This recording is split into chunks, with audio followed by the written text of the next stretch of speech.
you're thinking about moving to the area, or you're about to PCS to the area and don't really have a choice in the matter, and you want to know what to expect, this is the video just for you. Stick around. We're going to discuss all the things that we wish we would have known prior to moving here, the good, the bad, and the awesome.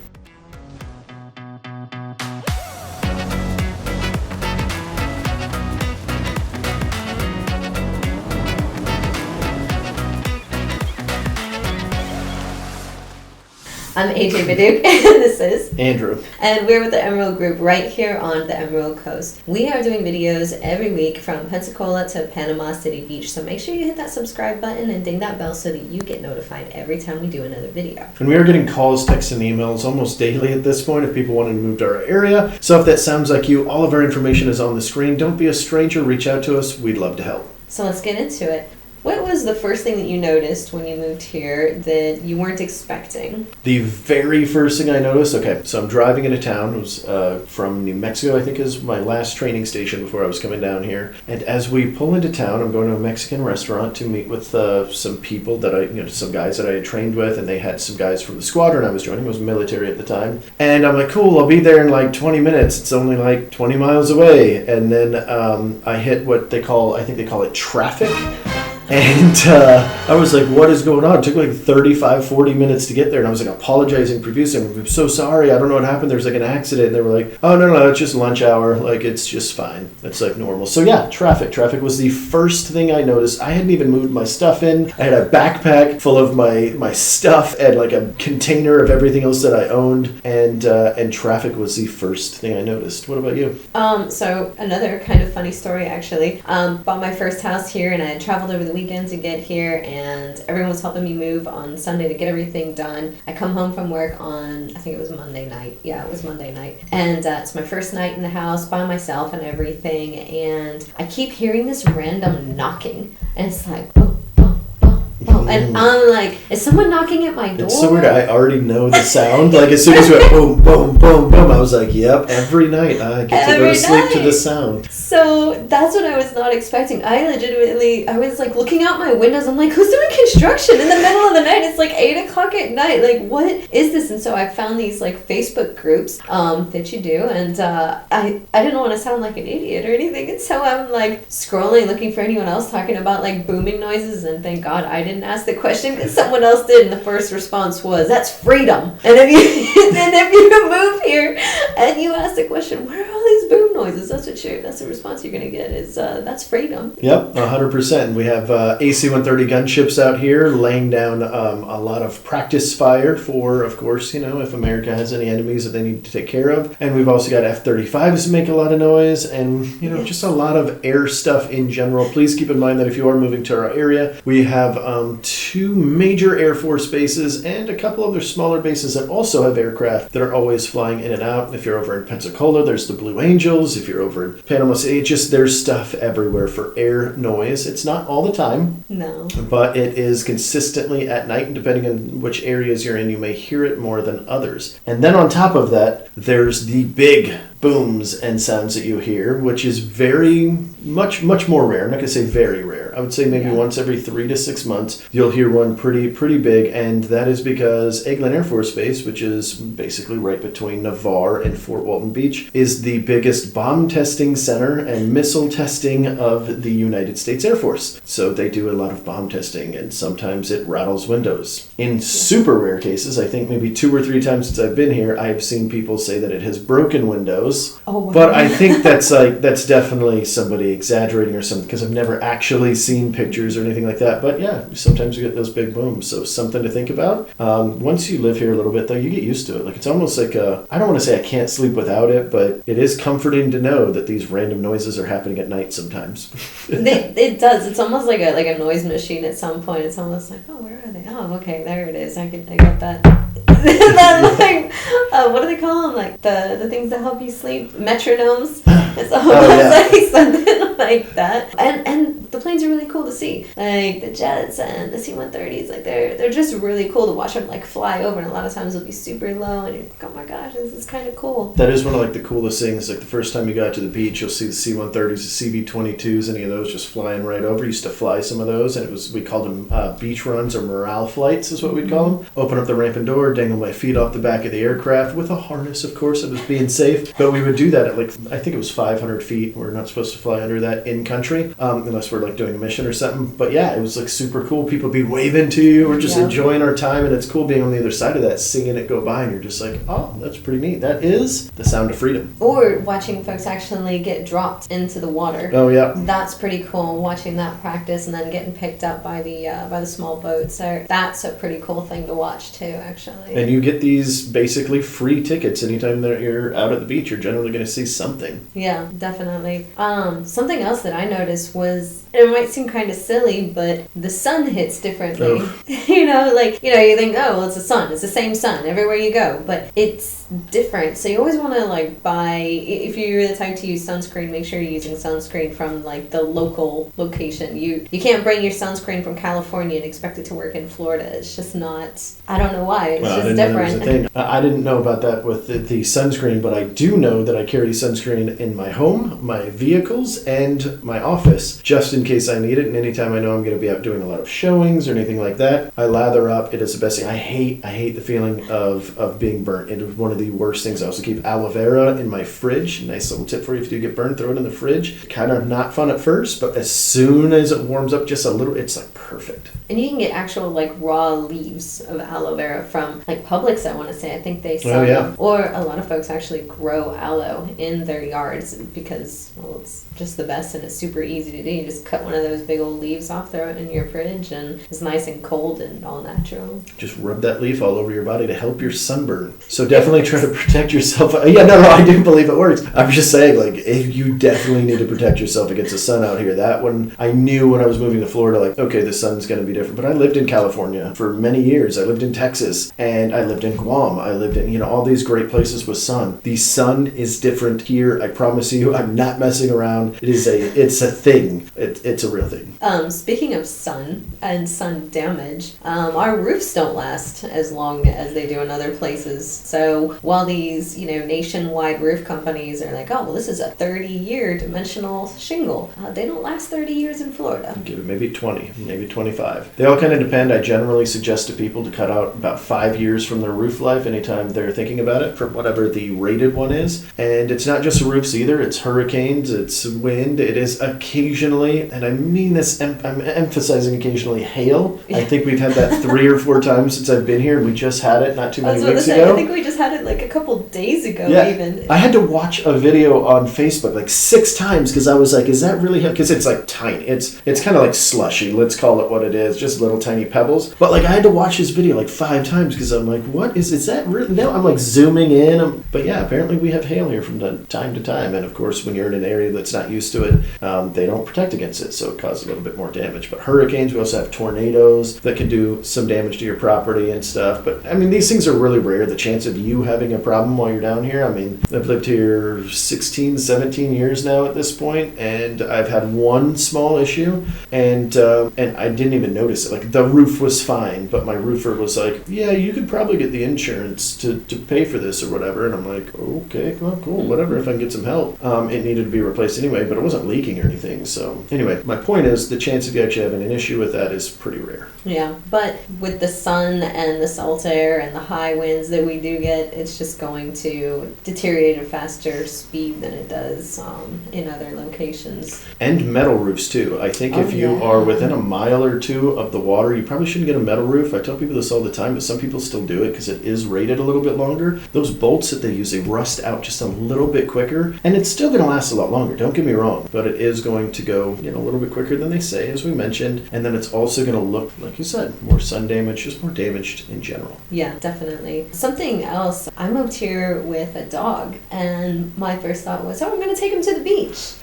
Little did I know. It catches a lot of people off guard. There's not a lot of places to take your dog to the beach out here. At least not on the direct Gulf, is what I would say. You've got some good spots on the Sound, and maybe in the harbor and the bay. There's different areas of water that are not directly beach, with the big waves and everything, right? Well, medium to small waves out here. But there's definitely not a whole lot unless you're out in Walton County. Yeah. So Walton County, for any of you dog lovers, you can actually take your dog out to the beach if you have a permit. So you do have to apply to get a permit for that. Other than that, your 4-legged friend is not supposed to go out with you to the beach, although we see it all the time. Yeah. One thing though, if you are, going to bring Fido out there with you, something that's really cool about Walton County is they provide you with a bunch of like little trash bags that are right there. Just a little bit of like, hey, please clean up after your pet, because no one wants to step in that at the beach. We're expecting like beautiful white sand between our toes, not fecal matter. Yeah, that's never good.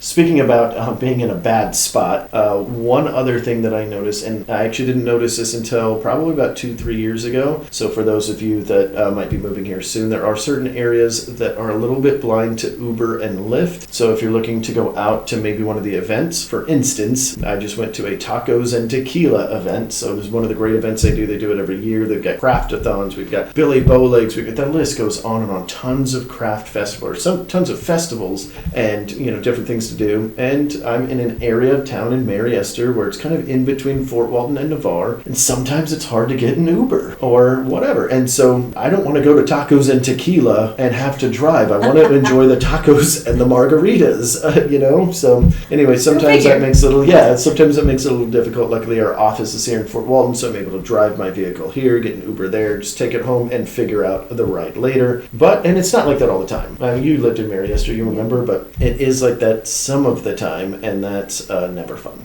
I like how you brought up the festivals though. That's definitely not something that I knew about at all when I moved here. There's always something going on. You've got like Latin festivals, tacos and tequila. You've got what is the one? They've got a couple wine festivals. Oh yeah, several wine festivals for sure. Wine tastings and stuff, which are a little bit smaller, but like still kind of that main feel. Crawfish boils. Crawfish boils are a really big thing out here. Yeah. I had no idea. Crawfish. We're just eating these little crawfish, and they're delicious. Yeah, they don't look good, but they are delicious. They really are. And yeah, you're right. The festivals caught me off guard too. In fact, I lived here for probably 6 years before I went to my first one, before it finally clicked. I'd gone to several of the wine tastings, several of, the craft beer tastings. But the first time I ever went to one of the big festivals, other than Mullet Festival, I used to go to that every year. Okay, the mullet, it is not the mullet of hair that you're thinking. We have a mullet festival out here that's about mullet the fish, a very bony fish, which if you try it, you'll find out why. You're just picking bones out of your teeth while you eat it. And anyway, they do a whole festival about it. They've got rides, they've got those stuffed animal games. Those are my weakness, okay? If I go somewhere and you're with me, sorry, you're going to be weirded out because I'm going to try to win every stuffed animal. I know the tricks on some of the games. Anyway, going a little long-winded. My point is all these festivals and all this stuff were a great, great surprise when I moved here. Oh, and all the dancing. I love dancing, as y'all know, whether it's two-stepping or, Latin dancing. And there's a huge dance community out here for both. You've got line dancing, you've got two-stepping, you've got all kinds of Latin dances. There are a couple of ballroom studios out here for ballroom dance. And there's a ballet school and stuff. It's just really... There's a bunch of dancers out here. It's amazing. Yeah, you're 100% right. Like, it feels like it's very, very dynamic in general. And I think that's another really big bonus that we have here in the area. I didn't know about the dance scene in general because it wasn't my thing until I met somebody that was into that and was like, okay, cool, this is a thing. There's, like you said, two-step, all that stuff, and that makes it very, very diverse. Speaking of diverse, there are a whole bunch of things to do as far as like nightlife diversity, different types of venues. You can go to some spots and be like bikinis and shorts and flip-flops, or maybe even barefoot on the water. Or you can find something significantly more like upscale where you're going to want to wear like a button-down shirt. The price point is going to be significantly different. But there's there's something for everybody. It doesn't matter what your price range is. You can find something where you're like, I just want to kind of go to a dive bar, or I want something I have to dress up for and my feet are going to hurt by the end of the night. Like, there's something for everybody. Yeah, you want something relaxed, cool. You want something a little bit more upbeat, cool. You just want to go have a couple of drinks, listen to live music, we got it. And a combination of all those things we just said could be a nice place with live music and that you can wear your sandals. Like, it has it all. Like, every combination of things that you can think of, you can definitely like kind of find your niche here. And I think that's really cool. I've never lived in a place, I've probably lived in, 15 places in my life, and I don't recall any of them being this diverse. And then on top of the diversity, having this many options in each one of those. Yeah. So I've had a lot of people talk about, I want to be in DC because there's more culture and what have you. And I'm like, look around you. There's so, we just talked about crawfish boils and Latin dancing. I mean, there's just so much to do out here if you just kind of look for it. But I think some people, it's so easy to not see it if you don't know what you're looking for. Whereas like in other places, Bingo, you hit it on the head. yeah, it's like it's not like a big city where it just jumps out at you like, hey, this is right here, hey, this is right here, bright flashing colors, this. It's like, it's almost like everything's kind of hidden unless you start looking for it, because you can find it on Google or whatever and look up festivals and what have you, but it's not going to be like bright flashing lights. Like everything's kind of like, hey, we're chill and we're here when you need us. Yep, and that was a really big surprise to me too, because the first several years that I lived here, I stayed in my little bubble. Like it was just my certain things. I was a kind of a dive bar guy when I first turned 21. I didn't want to go to the big places. I did the club scene, and I thought that was it. And I even remember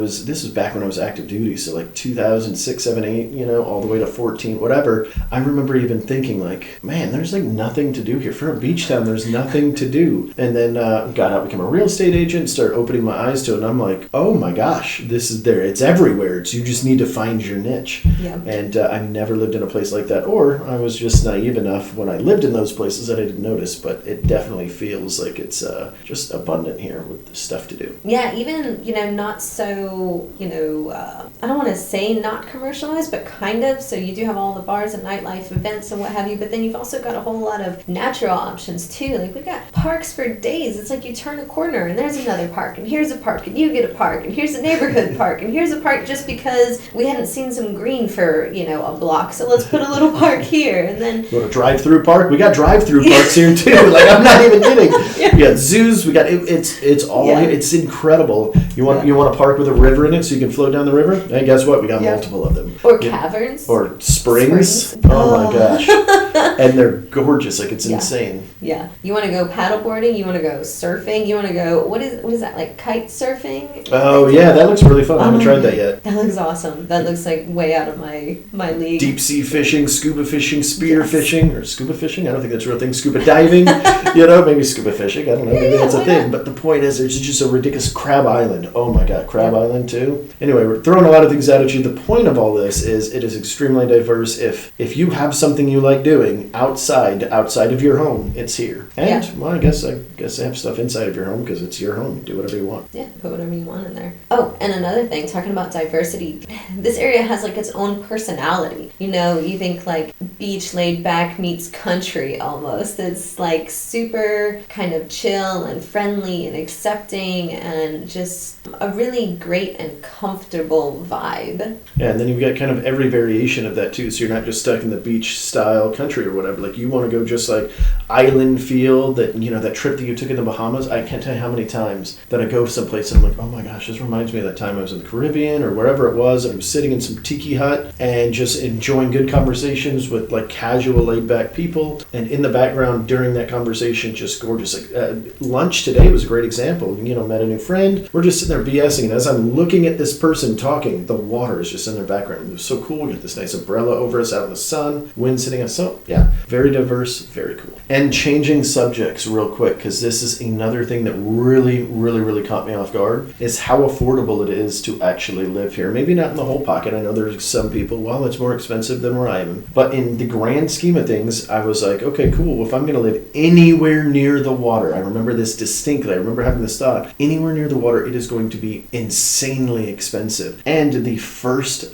place that I rented while here was a condo on the water. I could barely see it. I had a side view, is what they call it. But a nice little 900 square foot of just one person. I didn't have a lot. I didn't even have enough to fill up that 900 square foot apartment at the time, or condo technically. And it was right there on the water. I could take my pup and walk right out, and there was its own little launch off area if you had a stand-up paddleboard, a kayak, or something like that. And there was the bay, and I could see Destin off in the distance. I could see the bridge, and it just an endless, beautiful, just blue water. It was incredible. So yeah, definitely very affordable to live, whether you're renting or purchasing, or at least a lot less than you think it will be. Yeah, especially if you consider, what other people give up across the nation when they want to go to the water. And it's not even typically like at the standard of our beaches. Like we get to live, typically in our area, it's under a 30-minute drive to get to these pristine beaches. Like you could go every night if you wanted to and go. And a lot of people do. Yeah, just go walk the beach, at sunset, and like what an incredible life. And you don't even have to live right on the water to have that access every night if you wanted. You know, maybe not in the rain when it's cold. Like that kind of sucks a little bit. Take it from someone who knows.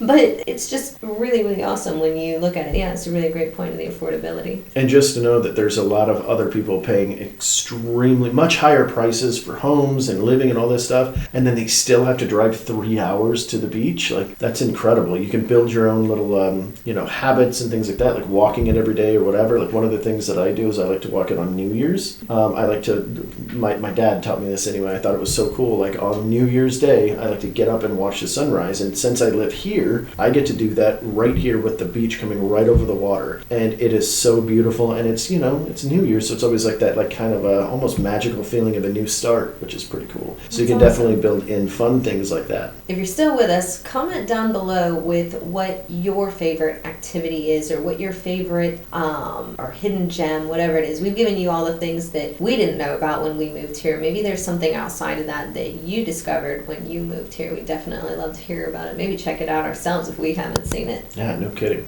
Until next time. See ya.